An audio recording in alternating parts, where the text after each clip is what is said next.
En el día de hoy nos acompaña Patricio Zapata Larraín. Él es abogado, licenciado en Derecho de la Pontificia Universidad Católica de Chile y magíster en Ciencia Política de esa misma casa de estudios.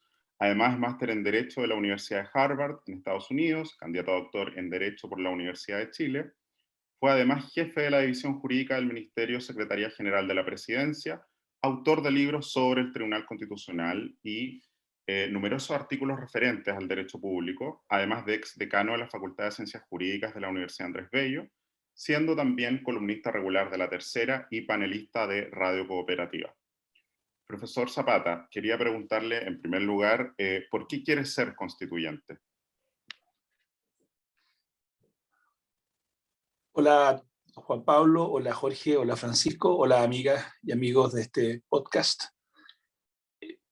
Básicamente yo creo que es vocación, es una vocación. A mí me ha interesado el tema público desde siempre. Yo recuerdo, fíjense ustedes, yo recuerdo, tenía 15 años, el día del plebiscito en que se aprobó, comillas, se aprobó, entre comillas, la Constitución de 1980. Yo tenía 15 años y recuerdo estar escuchando la radio en medio de mi ingenuidad. Todavía era ingenuo a los 15 años.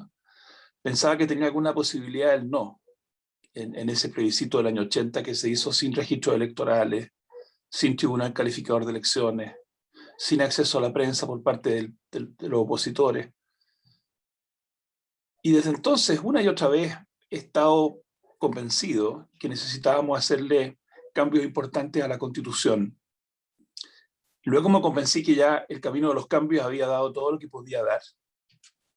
Muchos de esos cambios fueron valiosos, fueron buenos cambios.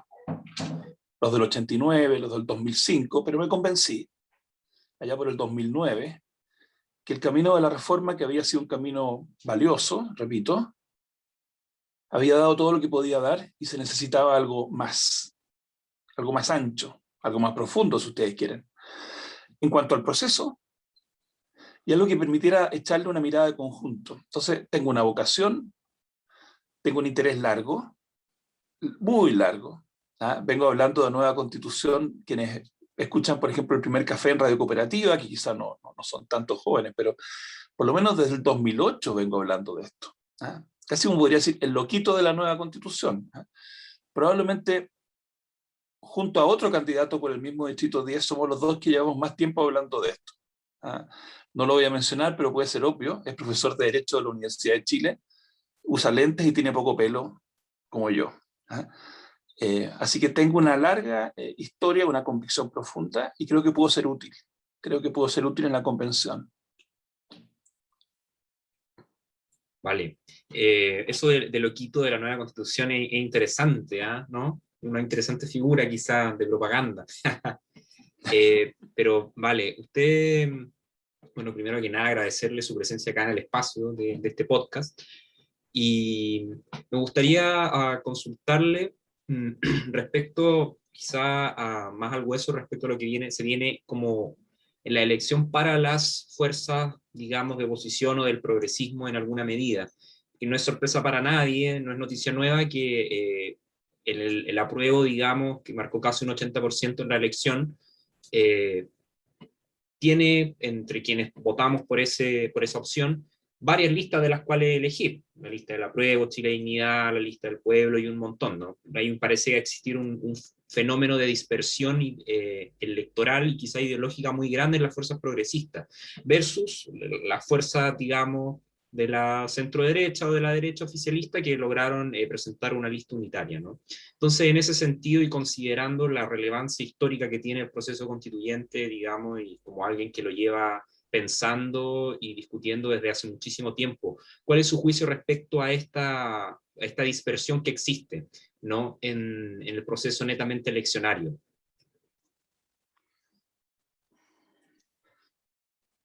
Yo entiendo que alguien que milite en la centroizquierda o en la izquierda pueda estar preocupada o preocupado de que una mayoría social contundente no se exprese suficientemente el número de escaños. Esa es una conversación que se ha venido dando.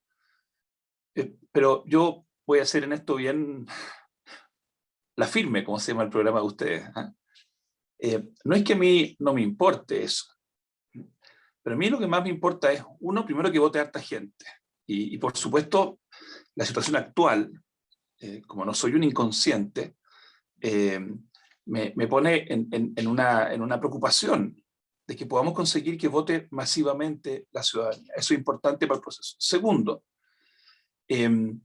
valoro y estoy contento que tengamos tan amplio menú, porque eso despeja la acusación que se hizo muy pronto después del acuerdo del 19 de noviembre. Diría yo, pocos minutos después que se dio a conocer el acuerdo, ya surgió desde sectores de izquierda más radical la acusación de que esta era la versión 2020 o 2019 de la cocina, ¿ah? Era la cocina 3.0. ¿Ah?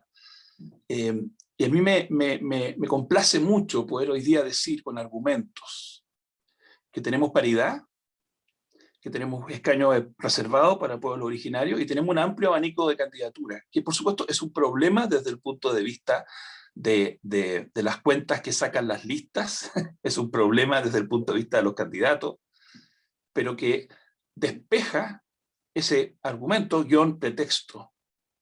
Porque tanta gente no iba a votar, porque decía, no, pues si son todos iguales, ¿ah? Es un menú pobre, tengo pocas opciones. En el caso del distrito 10, hay 78 candidaturas, que van desde Teresa Marinovich hasta la lista del pueblo. La inmensa mayoría de la gente que se presenta no tiene trayectoria político-electoral oficial. No han sido diputados. Hay un par de personas que han sido diputados y senadores, pero en general son personas que han venido desde la sociedad civil, desde el mundo sindical, desde su profesión, desde la universidad, desde la cultura. Es el tipo de cosas que yo quería. Así que permíteme decir, por supuesto, hago el mismo ejercicio que hacen otros en términos de decir, a ver cómo va a ser el resultado numérico de la centro-derecha y la izquierda, pero el éxito del proceso, que es lo que realmente me interesa, eso es lo que realmente me interesa, el éxito del proceso. Y puede que esto sea inverosímil viniendo de una persona que es candidato. Me importa mucho más que mi candidatura. Ahora, podrán creerlo o no, digamos, puede sonar como retórica, pero la verdad es que como pienso que esto no puede salir mal, porque realmente sería muy dramático que saliera mal, después de todo lo que ha costado y de todos los esfuerzos que se han hecho, lo que más me interesa es que salga bien. Entonces, desde ese punto de vista, ojalá que vaya a votar harta gente, ojalá que la gente aprecie que hay paridad, ojalá que los jóvenes aprecien que hay una amplia oferta diversa, plural, que hay pueblos originarios representados. ¿Cuántos escaños van a ser para la derecha? No lo sé. No lo sé. Ahí tenemos que ir a votar, digamos, o ejercer nuestro derecho a sufragio. Déjame solamente, Francisco, tomarme un minuto más. Yo sé que ya me extendí mucho, pero quiero ir hacia un tema que... La derecha existe en Chile. La derecha existía antes del golpe. Jorge Alessandri sacó un 34,9% en el año 70, en un momento de ebullición ideológica, en un momento de convulsión política progre. Sacó un 34,9%. Después de 17 años de dictadura, el sí sacó un 43,5% de los votos. Ese plebiscito, el del 88, todavía presenta algunas dificultades analíticas, ¿no es cierto? Pero ya había franja, ya había cierta libertad de prensa, así que ese 43,5 nos tiene que interpelar. De las últimas 4 elecciones presidenciales, la derecha ha ganado 2. La mayoría de las comunas de la región metropolitana tienen alcaldes de derecha. O sea, a mí no deja asombrarme un cierto modo de analizar las cosas del mundillo, voy a decirlo con mucho respeto, el mundillo Juan Gómez Milla, el mundillo Pío Nono, el mundillo FEN, ¿ah? en que la izquierda parece como una especie de anomalía, así como unos seres, ¿ah?, de otro planeta. Es que puede que no haya muchos en Pío Nono, puede que no haya muchos en Juan Gómez Milla, pero cuando esos cabros terminan sus clases, ¿no es cierto?, y se van a su casa, y llegan a su comuna, bueno, el alcalde de la comuna donde viven se llama Codina, o se llama Katy Barriga. Entonces, Yo no entiendo toda la laraca que se hace de que la derecha puede tener un tercio. Sí, sí, sí. Y no se lo ha regalado nadie. Y si a alguien le parece una cosa complicada, bueno, haga un ejercicio de autocrítica. ¿Por qué no se llega a ciertos electores de centro? ¿Por qué no se llega a ciertos electores de clase media? Pero hablar de esto como si fuera una cosa así, yo creo que es un defecto analítico. Tenemos que hacer una nueva constitución en un país donde hay un importante número de compatriotas que tienen pensamiento conservador. De hecho, son partidarios de la pena de muerte, un grupo no menor de compatriotas nuestros. Tienen una actitud muy reacia a la inmigración, un grupo no menor de compatriotas nuestros. Creen en el mérito y desconfían del Estado, un grupo no menor de compatriotas nuestros. Entonces, yo pienso distinto a ellos. Yo polemizo constantemente con la derecha, pero creo que es un error incurrir en esa manera en que todas las discusiones son discusiones dentro de la izquierda y con la izquierda, como si no existiera la derecha. Solo sería un problema, sería una piedra que hay que remover, y no un sujeto histórico como la cordillera o el Mapocho. No sé. Perdona que me haya extendido, Francisco, pero es un tema que me parece digno de comentar en este podcast. No, por favor, venimos a escucharlo a usted. Está bien, profesor, expláyese lo que quiera. A mí me quedo con una frase que es, me importa el éxito del proceso. Y en el sentido de que sea exitoso o no este proceso, se ha discutido mucho sobre la composición orgánica de la convención, la paridad, los pueblos indígenas, sobre quizás los posibles contenidos, sobre los quórum. Se ha hablado mucho sobre este tipo de cosas, pero poco se ha hablado de un tema que a mí me parece crucial, un tema quizás un poco técnico, pero no menos importante, y que es el tema del reglamento. Con la reforma del capítulo 15 de la Constitución no se estableció un plazo para que el órgano definiera el reglamento. Y aquí cabría ver también un poco la experiencia comparada, lo que pasó en Bolivia, por ejemplo, me parece que el año 2006, cuando la convención pasó 7 de los 12 meses que tenía para redactar la Constitución, se demoró esos 7 meses en hacer un reglamento, lo que llevó a que se prorrogara 12 meses más. Bueno, esto está tratado en un artículo del CEP, o sea, en un estudio. Y esta es la problemática, porque nosotros estamos en una situación de inestabilidad política y en una crisis económica gigantesca. Entonces, se podría dar que la convención no defina bien el reglamento o se demore mucho y por tanto eso va a alargar mucho el proceso. Mi pregunta entonces es, ¿cómo ve usted esta situación? ¿Se debería empezar ya a discutir ciertos detalles del reglamento o todavía no? A ver, todo lo que se haga desde la sociedad civil por avanzar en el tema del reglamento es bienvenido. Y de hecho, yo he conocido iniciativas, una de varias facultades de Derecho, estaba la Católica de Valparaíso, creo que estaba la Chile también, estaba la Católica de Santiago, creo que estaba la Portales, en que durante varios meses se juntaron profesores a conversar sobre cómo podría ser este reglamento. Y eso se tradujo en un documento. Varios centros de estudio ligados a la oposición, yo, entre otras cosas, soy presidente del Centro de Democracia y Comunidad, así que conozco también de cerca ese esfuerzo que se hizo con unos 10 o 15 think tanks, por ir avanzando en el reglamento. Eso está bien, eso va a ayudar. Y lo que hagan los especialistas mostrándonos la experiencia comparada también. Ahora, lo que no podemos hacer, Jorge, creo yo, es intentar hacer la pega por la convención. Es que alguien se arrogue, ¿no es cierto?, algún título para ponerle a la convención un reglamento, porque eso va contra su propia naturaleza. Esa convención va a querer ella misma fijar su modo de funcionamiento y por lo tanto, inevitablemente, ahí va a haber un momento donde va a haber que ejercer la responsabilidad colectiva. No hay tutores, ahí no hay guardianes que le vayan a decir a esos 155 compatriotas, oye, pórtense bien, atinen, sean responsables, mire cómo pasan los meses.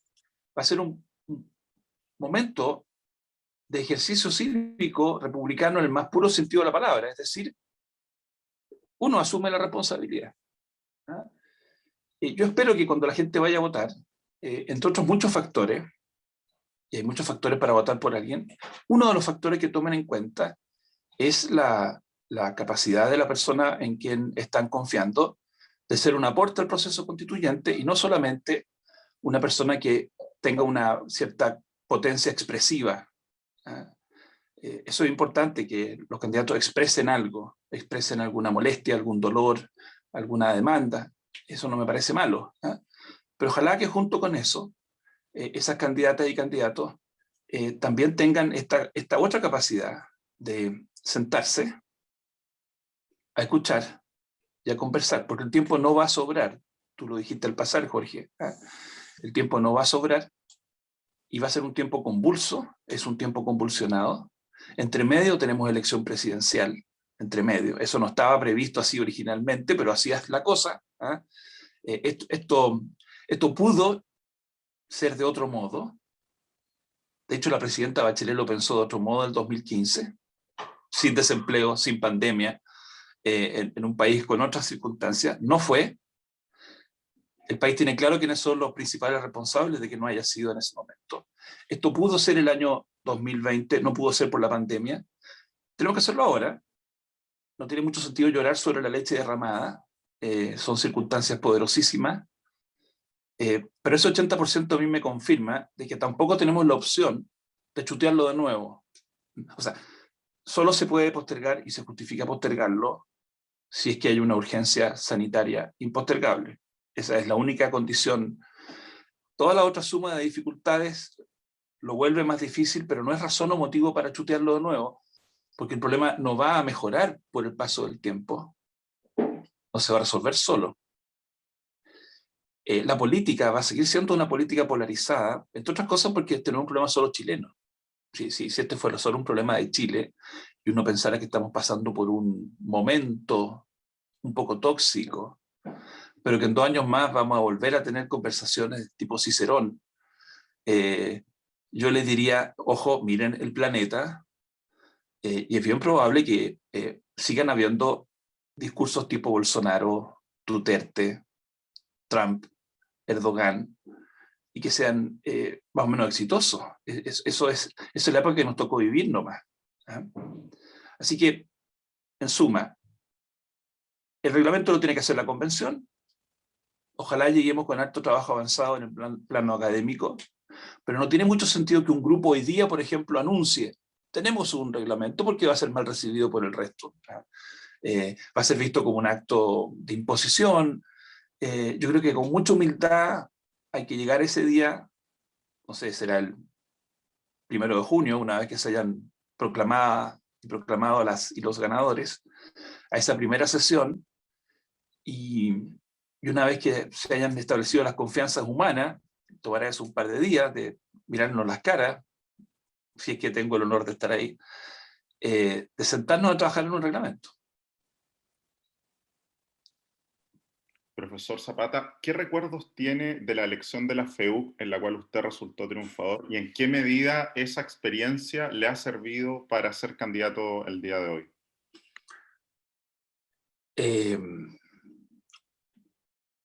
Mira, yo cuando miro mi experiencia universitaria entre los años 84, yo entré el año 1984 a la escuela, y el año 90 di mi examen de grado, el 89 egresé. Yo vivía intensamente haciendo dos cosas en paralelo, y creo que la hice razonablemente bien. Fui buen alumno, y me gustaba la carrera, me gustaba mucho la carrera.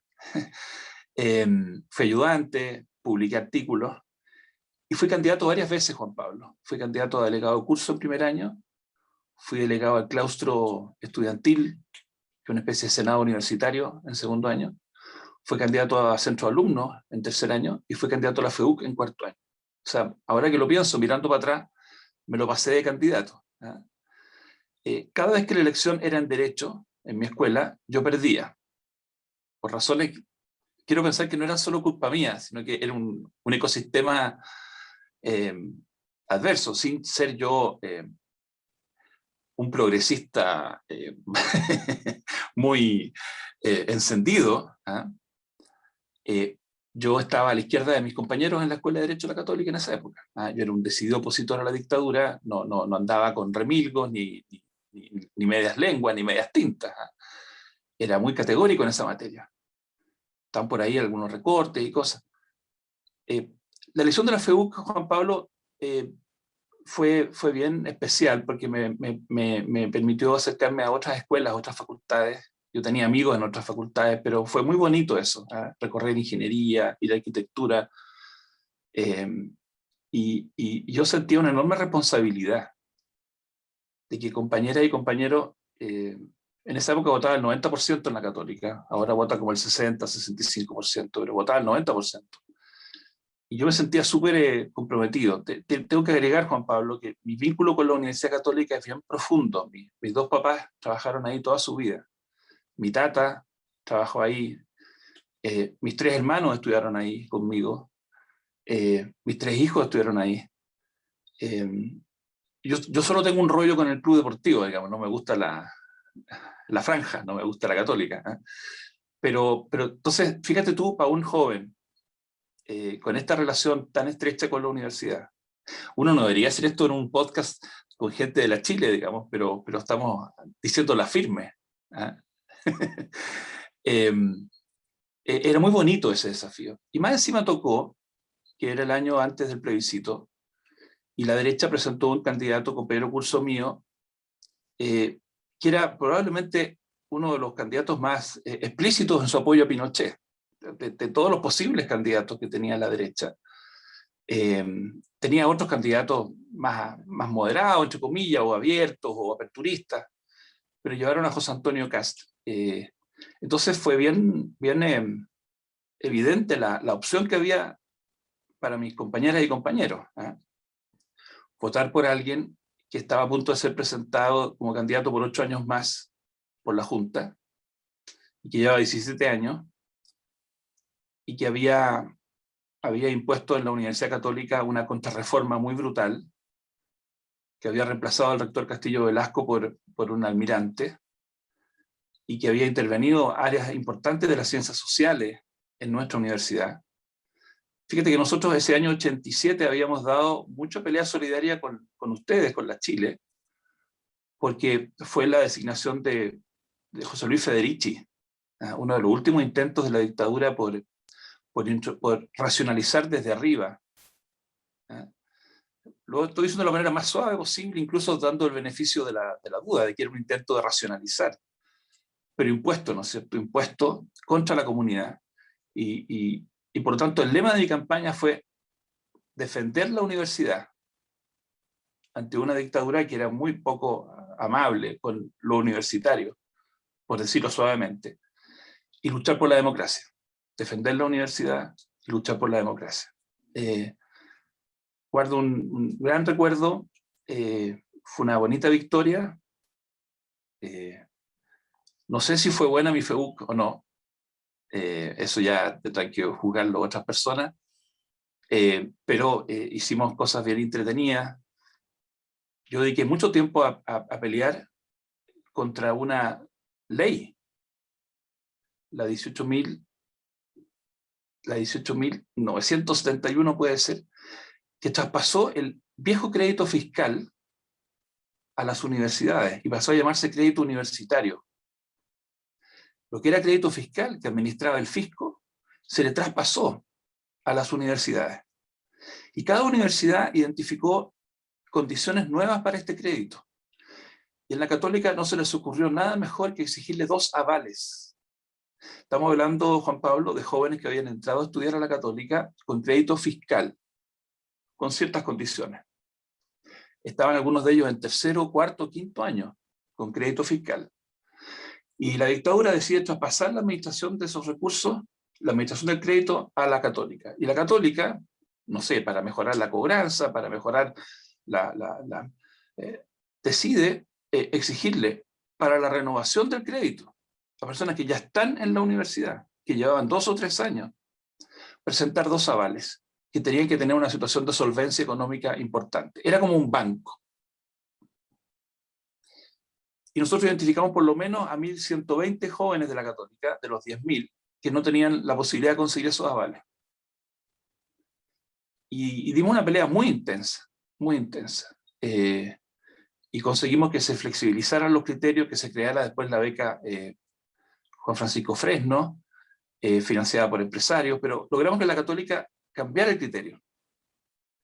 Esto incluyó incluso una huelga de hambre. ¿Ah?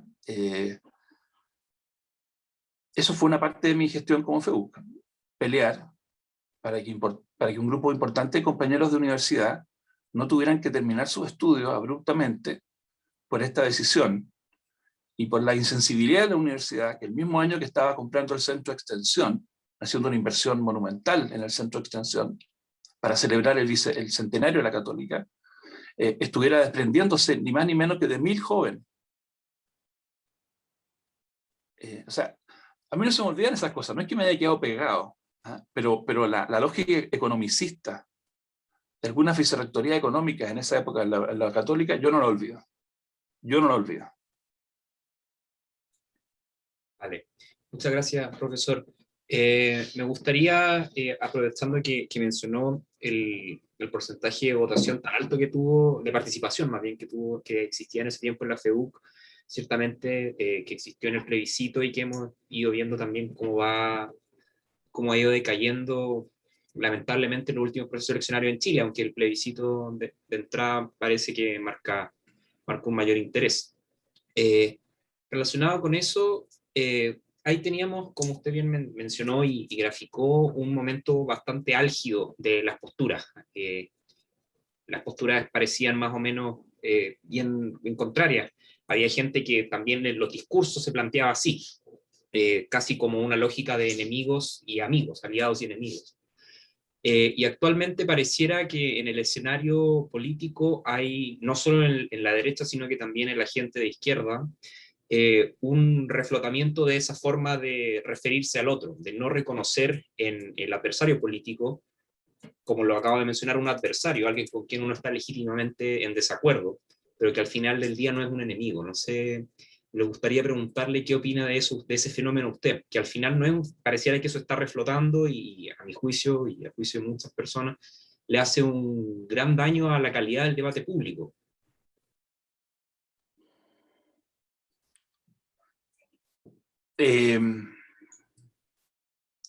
A ver, déjame, hay tantas distinciones que quisiera hacer y no quiero ser demasiado latero. Yo haría una primera distinción, el tipo de discurso público que hay a nivel de las élites y el tipo de discurso que yo creo que existe a nivel de la sociedad en su conjunto. A veces tengo la impresión de que la polarización y la cosa un poquito del espectáculo, como diría Byung-Chul Han, sociedad del espectáculo, está bastante extendida a nivel de las élites políticas, pero que cuando uno conversa con los ciudadanos, me tocó hacerlo en 2016 como presidente del Consejo de Observadores, asistir a decenas de cabildos, encuentros locales, y ahora me ha tocado durante la campaña, uno se encuentra con una reserva de sensatez, de cordura, bien impresionante. Entonces uno podría decir, de repente tenemos ahí una brecha. Luego, está la forma en que las personas conversan cuando se ven las caras. Estos son, voy a decir cosas bien lugares comunes, pero... Y la forma en que la gente tuitea. Yo entiendo que hay gente muy valiosa en Twitter y hay gente que hace contribuciones bien interesantes y uno al seguir a esas personas puede acceder a información, a intuiciones. Pero también, como alguien que no estoy en Twitter, pero me meto cada cierto tiempo a mirar, hay un submundo bien especial. Si fuera por ese submundo habría ganado el rechazo, probablemente. O sea, lo que anticipaban las encuestas que se hacían en Twitterlandia era que ganaba el rechazo. Si fuera por ese país imaginario llamado Twitterlandia, en la primaria para gobernador regional, Claudio Rego habría sacado 3 votos, porque uno leía las cosas que se decían en Twitterlandia, la cantidad de gente que aparecía diciendo yo jamás votaré, nunca más, por un demócrata cristiano. Y después venían las elecciones y el resultado es distinto. Yo esperaría que a esta altura los liderazgos estuvieran un poquito más vacunados, así como nos hemos vacunado contra el virus, vacunados contra esta amenaza fantasma, digamos, que es Twitterlandia. ¿Ah? Yo espero que no vuelva a ocurrir que un partido político tome una postura a las 9 de la mañana y después de una pequeña tormenta de tweets, como a las 11:30 de la mañana, ya se echen para atrás, digamos, ¿ah? Que no sean capaces de aguantar una postura un par de horas siquiera. ¿Ah? O sea, nos quejamos porque tenemos un presidente de la República que parece que vive, come, duerme, sueña, por lo que dice la Academ. ¿Ah? Pero tenemos un montón de dirigentes políticos que pareciera que viven, duermen, sueñan, deciden y actúan sobre la base de lo que tuitean, no sé, 13.022 personas, 8.947, no tengo idea cuál es el número. ¿Ah? Yo espero que en la convención tengamos personas que tengan algún tipo de carácter. Personas con carácter. ¿Ah? Y una persona con carácter que no es un fanático, que puede reconocer que se equivoca, que está dispuesto a escuchar, que puede cambiar de opinión, pero una persona con carácter no se acompleja, no se arranca, no se derrite, porque hay 25 personas que están tuiteando cosas terribles de uno. Eso me parece que es básico. ¿Ah? Y hay que aprender a vivir con eso, que cada vez que uno diga algo o haga algo, van a haber personas, algunas lo van a hacer ejerciendo su derecho, ojo, por eso dije al principio, en Twitter hay una cantidad de personas que hacen una contribución al debate público, que hacen un aporte al debate público. Es una manera importante de contribuir a la esfera pública. Pero también existen los bots, ¿no es cierto? Existen las personas que se desahogan ahí. Yo siempre he pensado que un domingo en la tarde, después de un almuerzo bien regado, veo gente que empieza a escribir cosas, yo digo, bueno, ¿qué tipo de calidad deliberativa puede haber? ¿Ah? ¿Y para qué hablar esas personas que hacen 47 tweets en un mismo día? Así que el tema es complejo. Si tú miras, por ejemplo, los invito, quizá lo han hecho, váyanse a YouTube y vean una sesión de las Cortes Españolas. Cómo se tratan entre sí Pedro Sánchez con Abascal, Pablo Casado, con la gente de Podemos.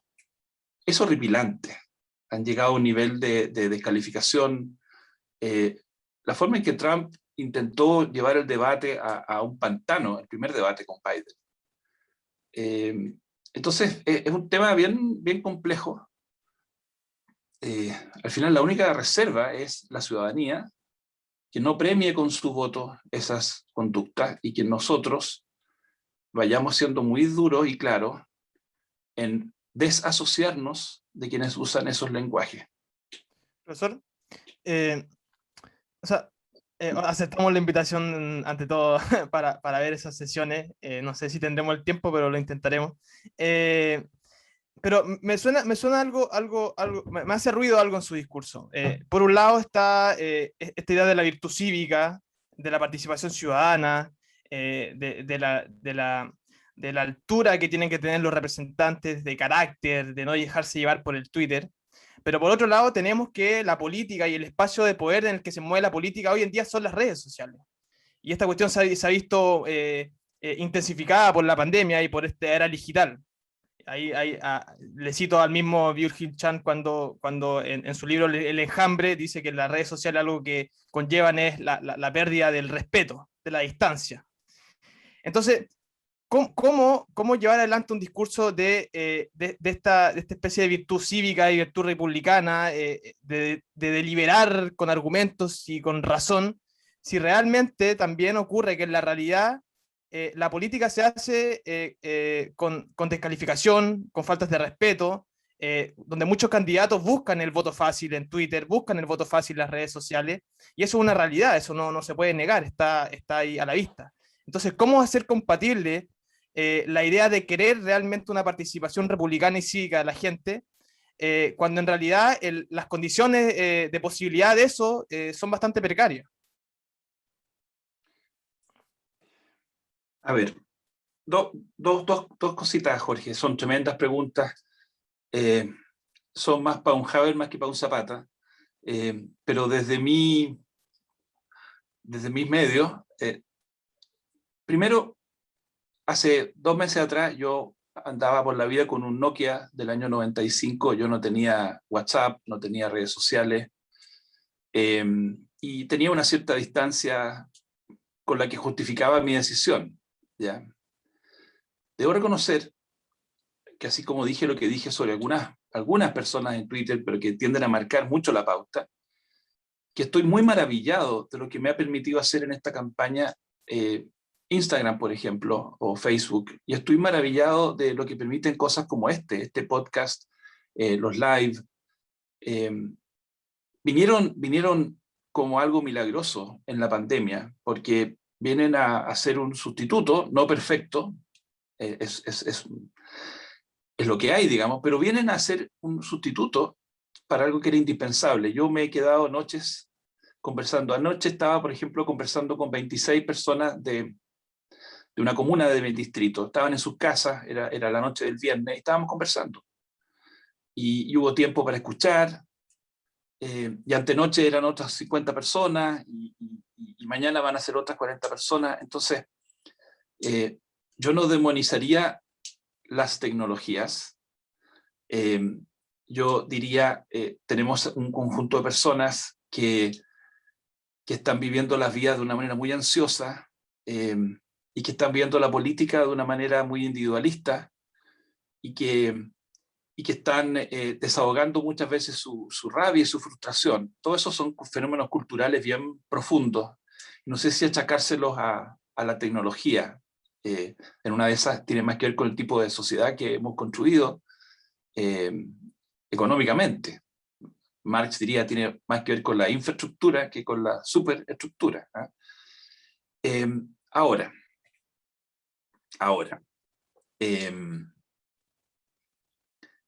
no podemos perder la fe, la esperanza. La democracia es la única manera de resolver pacíficamente nuestras diferencias. Durante 200 años, el liberalismo político fue bastante exitoso en suavizar las aristas de la democracia, en suavizar las puntas, en limarle los colmillos a la lucha política, y llenar la lucha política de reglas procedimentales para asegurar un cierto tono. Y existían fuerzas sociales e instituciones que le daban al debate político un cierto tono. Por ejemplo, existían partidos políticos. Yo no sé si puede decirse hoy día que existen partidos políticos. Existen unas cosas que tienen un edificio donde hay una placa afuera que dice que allí hay un partido político, pero eso no es que exista un partido político como lo existía hace 60 o 70, 80 años en Alemania, en Francia, en Chile. Existían cosas que se llamaban sindicatos. Existían cosas que se llamaban iglesias. Todas estas fuerzas movilizaban a cientos y miles, educaban, procesaban demandas, eran parte del paisaje político. Entonces la democracia funcionaba con esas fuerzas, en ese ecosistema, y en ese ecosistema el liberalismo hacía su trabajo para que el debate fuera de guante blanco. Por su intermedio, señor presidente, el marqués de Queensberry. En los últimos 20 o 30 años, entre otras cosas, estas tecnologías han hecho posible una injerencia más directa de los que muchas veces no eran visibles, no eran parte de, estaban excluidos, estaban marginados. Esa es una buena noticia. Pero irrumpen a veces con una fuerza que estos viejos métodos de control, estos viejos métodos de condicionamiento no logran todavía suavizar. La política se vuelve más ruda. Es obvio que en Chile es más ruda que en los años 90. Hay muchas razones para eso. Pero también es más ruda en Estados Unidos de lo que era en los años 60. Es más ruda en el Reino Unido hoy día entre Boris Johnson y Corbyn de lo que era entre Ted Heath y Callaghan en el 74. Ahora, ¿es necesariamente malo? ¿Es solo malo esto? ¿Es solo símbolo de que pues sí, es un cambio? Entonces, nuestras democracias se parecen un poquito más a lo que deben haber sido las democracias originales. Pienso en Atenas, en la colina del Penix, La gente debe haber gritado para escucharse. Y a los líderes se les tienen que haber dicho cosas muy feas en su cara. ¿Ah? Las comedias se burlaban de los liderazgos. La democracia de repente supone esta cara más agresiva. El punto es que no hagamos de eso el ideal. Y ahí está, para ir cerrando esta larga respuesta, ¿cómo seguimos defendiendo la política a los Hannah Arendt en este ecosistema y no abrazamos la política de Carl Schmitt o Chantal Mouffe solo porque se parecen un poquito más a este ecosistema en cuanto a que abrazan la distinción amigo-enemigo, a que descreen de la posibilidad de los acuerdos? ¿Cómo seguir levantando la posibilidad de una política de diálogo, dialógica? Por eso mencioné a Habermas, ahora a Hannah Arendt, en este ecosistema. Este es el que nos tocó. No me pidan posibilidades de éxito. Este es un deber ético de los que creemos en la democracia. Es un deber ético. Yo no sé, déjenme terminar acá. Cuando Eduardo Frei Montalva entró a la Católica y Salvador Allende entró a la Chile, no sé, Eduardo Frei debe haber entrado a la Católica el 27, el 28. Salvador Allende debe haber entrado a la Chile el 20 y tanto a estudiar medicina. Si le hubiéramos hecho una pregunta a ellos dos cuando estaban entrando a esas dos universidades, ¿cuáles son las posibilidades que tiene la democracia? Y Eduardo Frei hubiera mirado, y Salvador Allende hubiera mirado y hubiera pensado, en Rusia está Stalin, matando a todos los que fueron colaboradores de la revolución. En Italia está Mussolini. En Alemania hay un señor Hitler que parece que le está yendo cada vez mejor. 5 años después los vamos a entrevistar y les preguntamos, ¿cómo está la democracia? Y nos dice llorando, España se está desangrando, se están matando. 1 millón de muertos. Y Hitler llegó al poder. Y en Portugal hay dictadura. En Francia están a punto de ir a la guerra civil porque ganó el Frente Popular. Y en Chile tenemos Movimiento Nacional Socialista con Jorge González Bonmaré. ¿Cuáles eran las posibilidades de la democracia en 1930? Pongámosle porcentaje. Entonces, esto es un deber ético, es un deber. Los que creemos en la democracia, seamos más de derecha, más de izquierda, más de centro, tenemos que luchar, como hubo que hacerlo en los años 30. Y entonces defender métodos, formas, instituciones, aún sabiendo que el ecosistema es muy complejo. Profesor, a propósito de la rudeza de la discusión política, el profesor Fernando Atria ha dicho, a propósito de usted y de otros expertos en materia de derecho constitucional, y lo voy a citar, comillas, en Chile los mismos expertos constitucionalistas hacen clases, opinan en los medios y defienden en tribunales los intereses del poder económico. Esto es considerado normal, pero ha afectado gravemente toda la discusión constitucional. Y en otra oportunidad, a propósito de la discusión sobre el destino del 6% de cotización adicional, lo emplazó directamente, ya que, en opinión de él, era un abuso que las AFP pretendieran intervenir en el proceso legislativo con dinero proveniente de las cotizaciones obligatorias que pagaban los trabajadores. Entonces, la pregunta es, ¿qué le responde? Mira, a mí me encantaría, hemos tenido como 6 foros el último año con Fernando, que el tema lo pudiéramos conversar directamente, no se ha planteado. Yo he ido a los foros y no me lo ha planteado en mi cara. Pero ya que tú me preguntas, te voy a decir 2 cosas nomás. Yo no sé si siento la necesidad de defenderme cuando mi trayectoria está a la vista.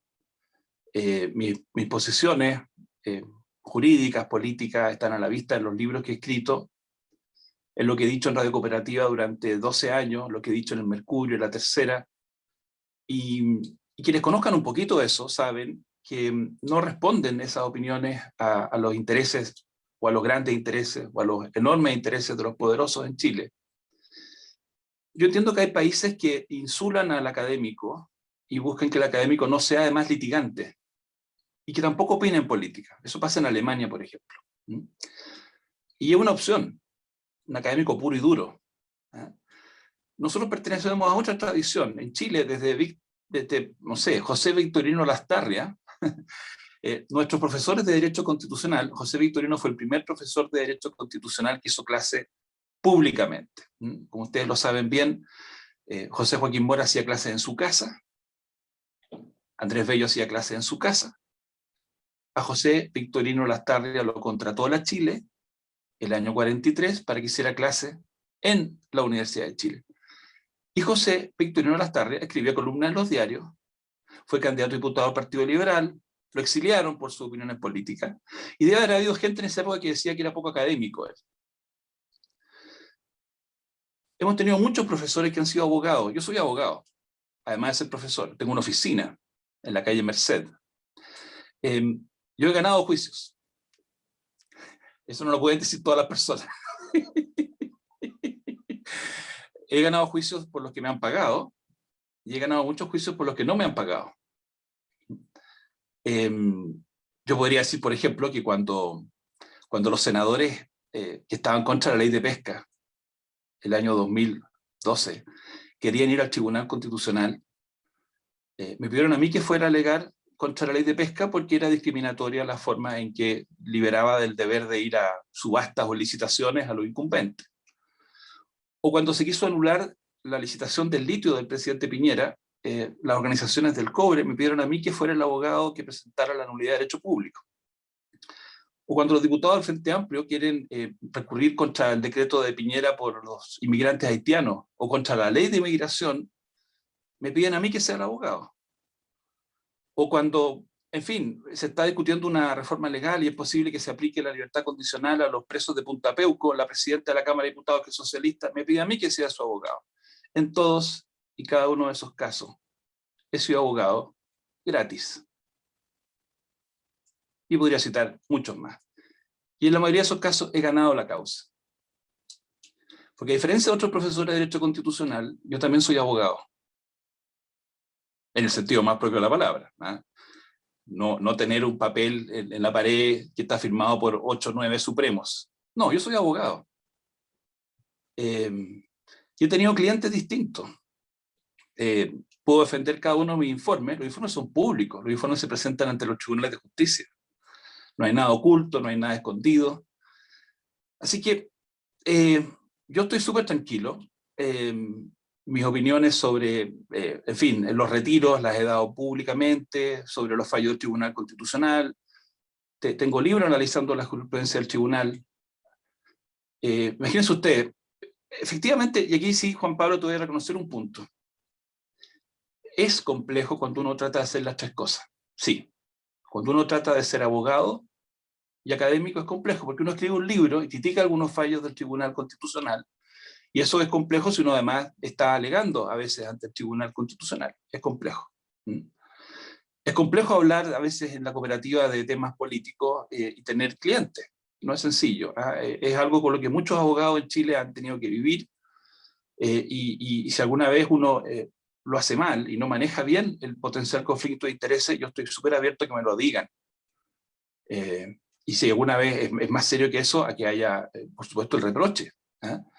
Pero yo por lo menos no creo que yo deba elegir, o que otros que no voy a mencionar deban elegir entre ser solo profesores, dedicados a la academia 100%, solo políticos, o solo abogados. Yo hice una apuesta ambiciosa, tengo mi oficina de abogados, hago mis clases, tengo mis libros, y después de 30 años de hacer clases voy a ser candidato una vez, y después voy a volver a mis clases.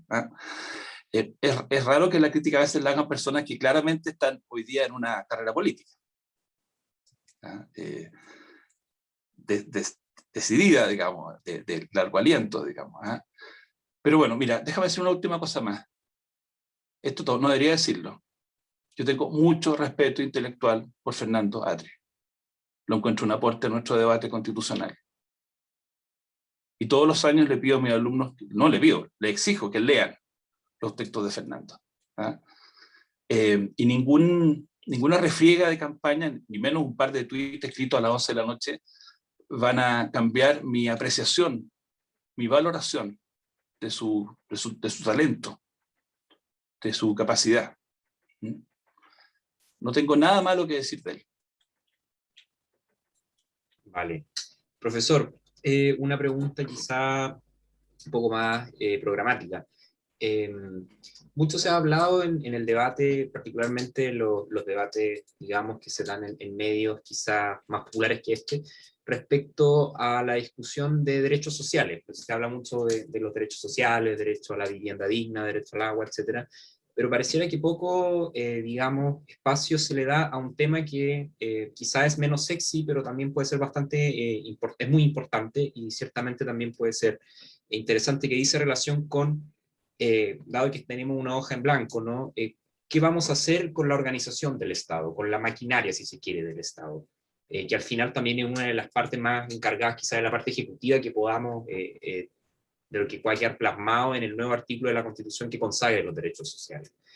En ese sentido, quisiera preguntarle qué nos puede decir a ese respecto, como ya ahora sí el candidato Patricio Zapata, constituyente. Candidato un poco en el refrigerador, digamos. Como ustedes saben, la ley nos obliga en este periodo a ser más discretos, digamos, y lo estoy cumpliendo estrictamente. Pero candidato al fin, ¿no es cierto? Eso no desaparece. Mira, déjame decir, yo comparto contigo, entiendo que el subtexto de tu pregunta, que no debiéramos concentrar tanto del debate en el aspecto de la dogmática o de los derechos, siendo que es muy importante, y no debiéramos descuidar lo que Gargarella llama la sala de máquinas, y yo estoy de acuerdo con eso, Yo entiendo por qué los derechos han ocupado el espacio que han ocupado, y a diferencia de algunas personas más de derecha, no lo miro como una cuestión solo patológica, o que eso demuestra que la gente es boba, o gil, o que son todos consumidores constitucionales y que creen que les va a cambiar la vida la Constitución y que creen que porque hay un derecho social van a haber más camas en los hospitales. Yo no pienso eso de la gente tampoco lo piensa. Pero efectivamente hay un riesgo. Yo fui a un programa de televisión el otro día y nos dijeron a los invitados que dijéramos cuántos derechos sociales poner en la Constitución y teníamos 15 segundos. Ese es como ya llevado al absurdo, digamos. Eso no es un debate constitucional, es una feria o una subasta, y está mal. Ahora, vamos a la parte orgánica. ¿Qué le podemos pedir a la parte orgánica? Hay gente que está hablando con mucha fuerza de que podemos aprovechar de modernizar el Estado, por una parte. Y en segundo lugar, de que podemos evitar el bloqueo que se estaría produciendo en Chile, que se habría producido con Bachelet 2 y con Piñera 2. Que el presidencialismo estaría haciendo agua, la combinación de presidencialismo exacerbado más sistema electoral proporcional con subpactos, es decir, con personas que tienen a veces un 1%, porque son arrastradas, estaría simplemente colapsando. Y por lo tanto, esta sería una ocasión para modernizar el Estado y para generar cooperación. Y algunos de ahí saltan y dicen sistema semipresidencial francés, con civil service inglés y no sé con qué más. Yo tengo dos comentarios ahí. Primero, el problema con el Estado nuestro es un poco anterior al de modernizarlo o no. ¿Hay que modernizarlo? Sí, hay que modernizarlo. Hay buenas razones para modernizarlo, sí.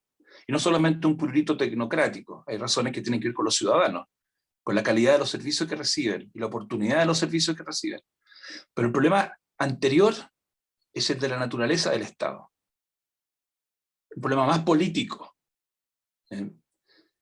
Este es el Estado de una nación, como la hemos conocido, o es el Estado de una nación que tiene en su interior varios pueblos o varias naciones, una nación de nacionalidades.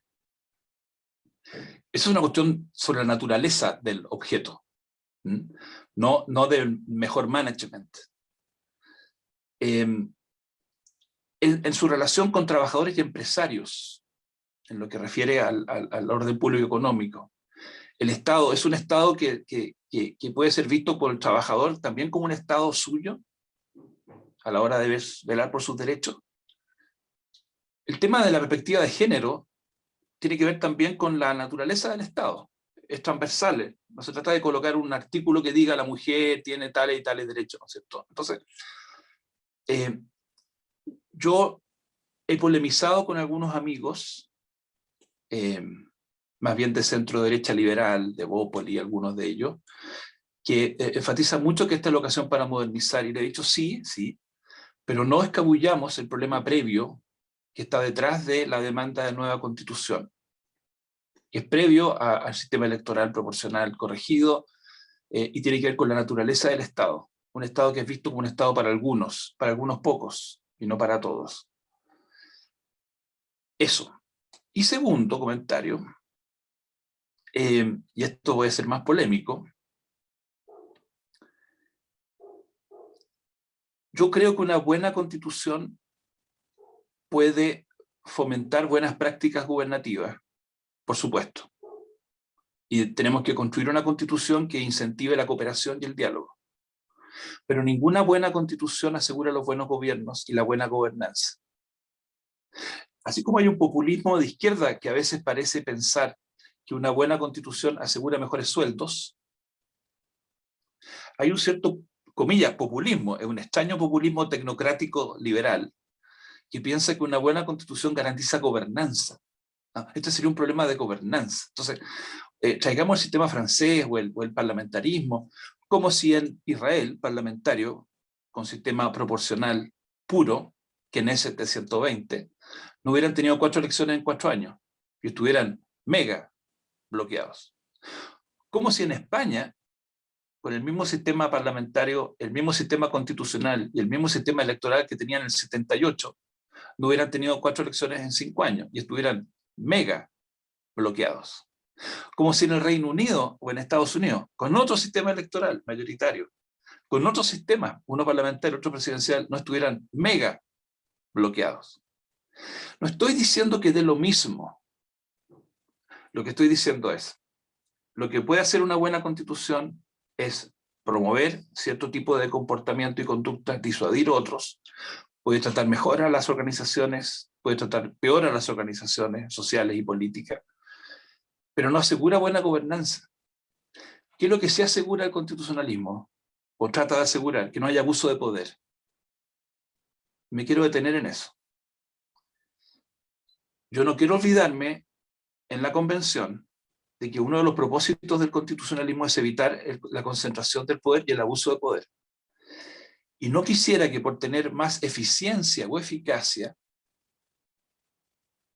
le diéramos a los gobiernos en Chile algún tipo de seguridad de tener mayorías parlamentarias disciplinadas. Yo ahí reconozco, tengo mis dudas.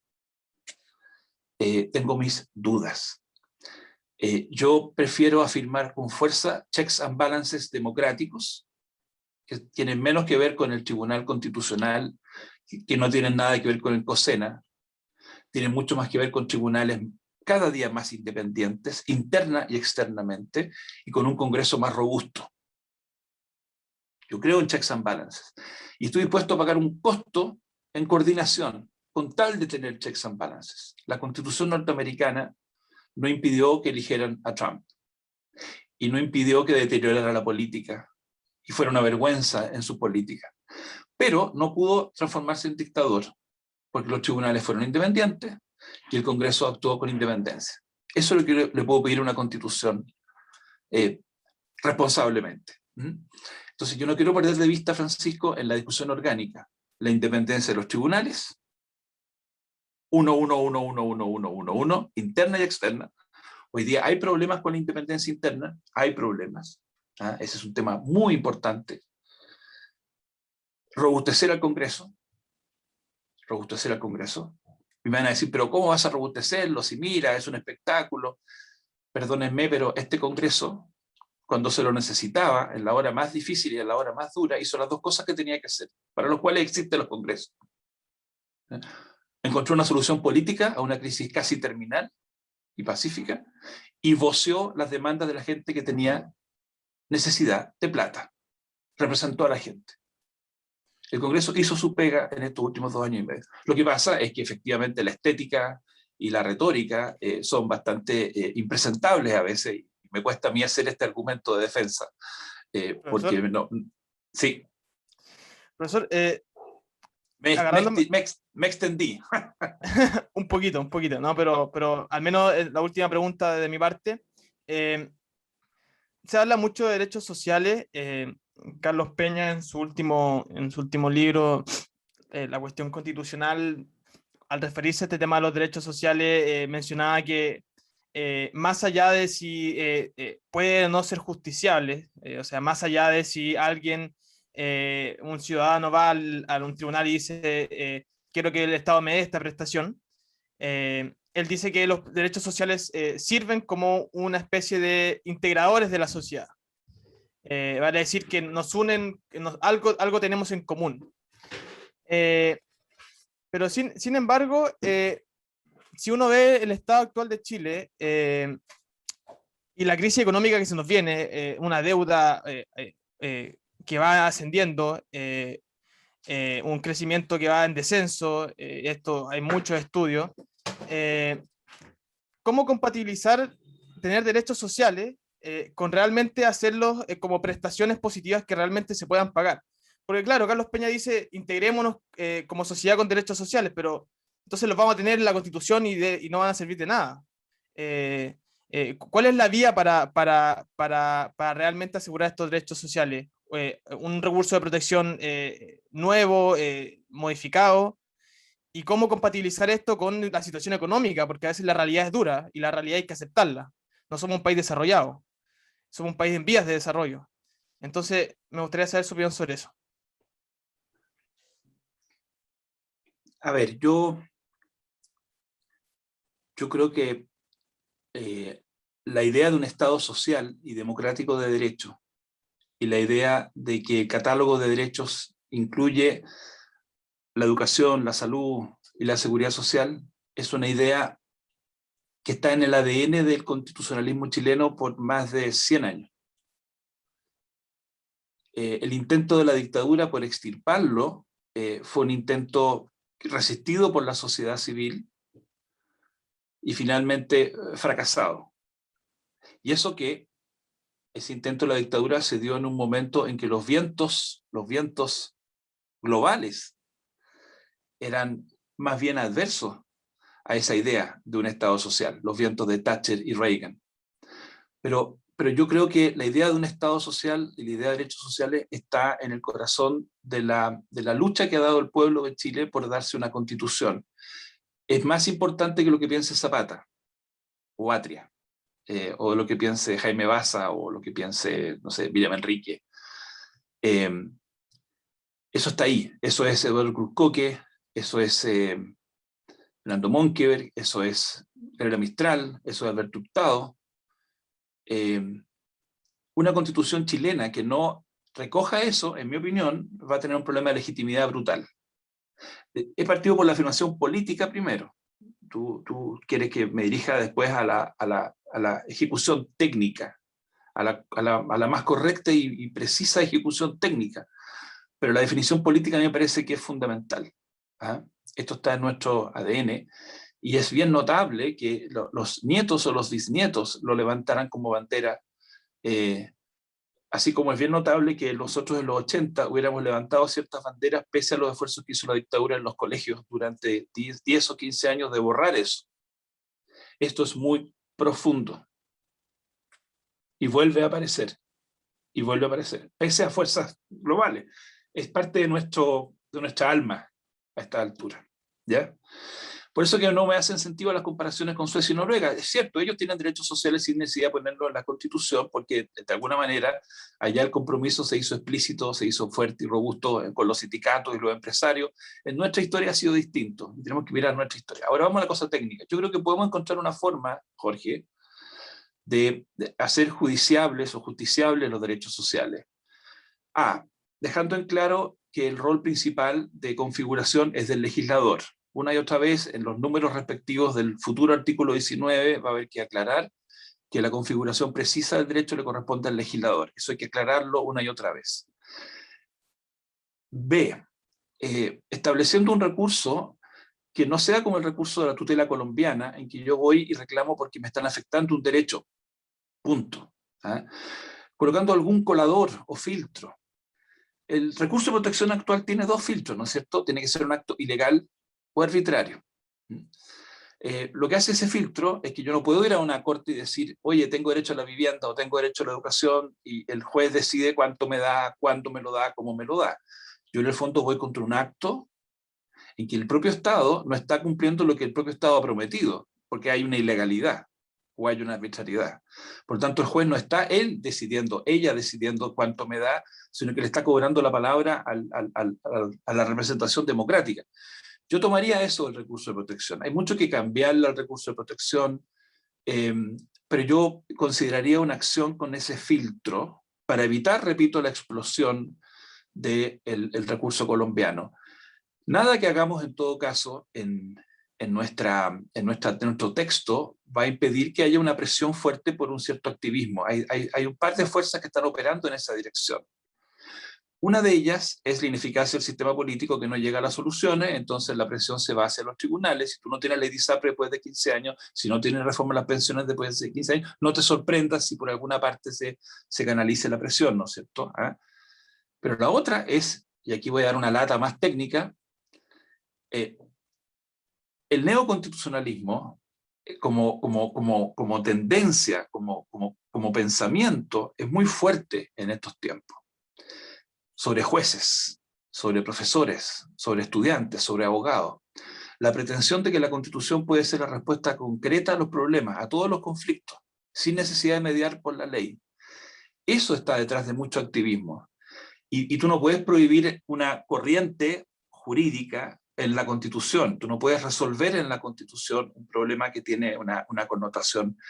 Y yo esperaría que en las facultades se sometiera a crítica, en la academia se sometiera a crítica a esa pretensión de que las constituciones pueden ellas ser la fuente para la respuesta completa a un problema, porque eso vulgariza, eso le da un poder excesivo a un magistrado cualquiera, puede ser la tercera sala o puede ser el Tribunal Constitucional, da lo mismo. Entonces, si ustedes se fijan, hay una dimensión del problema que podemos trabajar en la Constitución con un lenguaje que potencia al legislador, y que no sea tan abierto para efecto que los jueces no puedan decidir ellos el monto de la prestación. Eso se puede hacer. ¿Ah? Podemos mirar la Constitución alemana, hay cosas que se pueden aprender de allá. No tenemos por qué replicar lo que otros países han hecho. Pero ojo, en Costa Rica no hay derecho a la salud reconocido en la Constitución, y sin embargo hay activismo en materia de salud, porque existen esas otras fuerzas. ¿Ah? Entonces, ahí la Constitución, tampoco le pidamos a la Constitución que arregle todos los problemas. Y no hagamos este discurso solo para decirle a la gente pobre que se aguante. Porque a mí lo que me molesta de este discurso es, no le pidan a la Constitución que arregle todo el problema. Generalmente se le usa desde la élite para decirle a la gente, más encima quiere derecho a la vivienda, el PELLA, o quiere derecho a la salud. Pero fíjate que para otras cosas, vamos a arreglar el activismo judicial en la nueva Constitución. Vamos a tener buena gobernanza en la nueva Constitución. Vamos a tener debate cívico. Eso también es demagogia. Pero hacemos lo uno respecto de algunas demandas, que son las demandas de los más pobres, pero no aplicamos el mismo estándar a las cosas que nos interesan a nosotros en la élite. Profesor, ahora preguntas y respuestas cortas. ¿Quiénes van a quedar desilusionados con el proceso constituyente?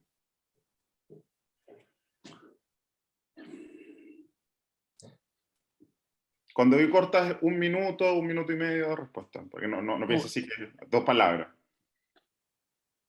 Bueno, yo espero que queden desilusionados los que creen que este va a ser un caos, que va a ser un fracaso monumental de la política, y que vamos a entrar en una espiral de decadencia. Yo espero que ellos queden desilusionados, y espero que todas las demás personas queden satisfechas en sus razonables expectativas, de derecha, de centro y de izquierda. ¿Por qué no se plebiscitaron las reformas del año 2005 en el gobierno del presidente Lagos? No sabría decírtelo. Quizás se pensó que la unanimidad, porque prácticamente hubo unanimidad, volvía estéril, superfluo o innecesario el ejercicio de convocar a los millones. Déjame decirte, Juan Pablo, yo no estoy tan claro que una ratificación plebiscitaria estruendosa del 92% el año 2005 hubiera evitado que el 2011 tuvieras tenido el malestar.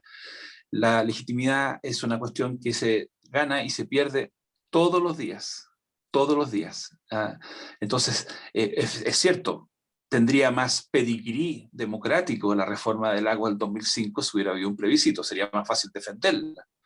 Pero no estoy seguro, Juan Pablo, que no hubiéramos tenido un cuestionamiento, porque esto es bien dinámico, es bien dinámico. ¿Qué puede esperar de Patricio Zapata? Y le voy a nombrar 3 personas para que usted le dirija un mensaje determinado. Primero, un profesional de la salud, alguien que trabaje, que sea médico, ¿no es cierto?, enfermera, enfermero o TENS.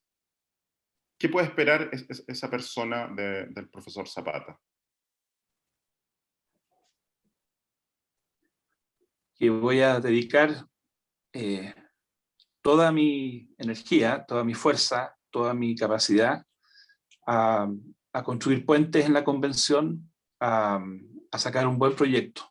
Y esto se lo digo a un profesional de la arquitectura, se lo digo a un abogado, se lo digo a un empresario, se lo digo a un trabajador sindicalizado, a un inmigrante. En realidad lo que yo puedo ofrecer es que toda mi capacidad la voy a volcar, voy a cerrar mi oficina, voy a estar todo el año trabajando desde mi experiencia por una buena constitución. Una persona próxima a jubilar, ¿qué puede esperar del profesor Zapata? Que voy a dedicar toda mi capacidad, toda mi fuerza, toda mi energía a trabajar por una buena constitución y que no le voy a pedir su voto sobre la base de ofrecerle una mejor pensión. Vamos a hacer una constitución donde ese derecho esté reconocido con la misma dignidad que la propiedad privada y la libertad de expresión. Pero no le voy a pedir el voto diciéndole, tú me das, yo te doy. No soy candidato a concejal, no soy candidato a alcalde, no soy candidato a diputado. Yo soy candidato a hacer una constitución.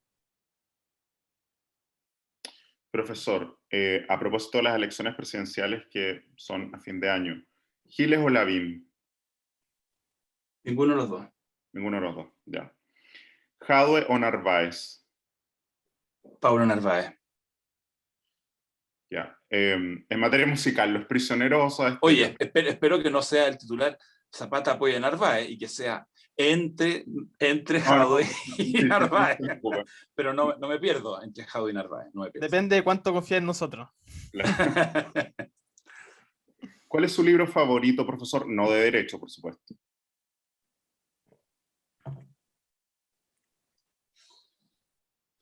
Uf, O si tiene más de uno. no sé. Sigo volviendo a novelas de aventuras que me sedujeron cuando era joven y a libros infantiles que me sedujeron cuando era niño. Entonces, sigo pensando que El Tigre de la Malasia de Milo Salgari es fantástico, que La Vuelta al Mundo 80 días es fantástico, Ivanhoe es fantástico. Puedo darte respuestas más sesudas de literatura más abstracta, que no esté en la sección de adolescentes en las librerías, pero no sé si podría dejar de estar en la lista los Asterix o los Tintín. Sí, pondría las obras completas de Arthur Conan Doyle, porque me fascina Sherlock Holmes, y quizá pondría la obra completa de Shakespeare, porque me encanta leer algunas, pero estaría el Asterix, estaría el Tintín, de todas maneras, y Alejandro Dumas, y Walter Scott. Profesor, ¿Zamorano o Salas?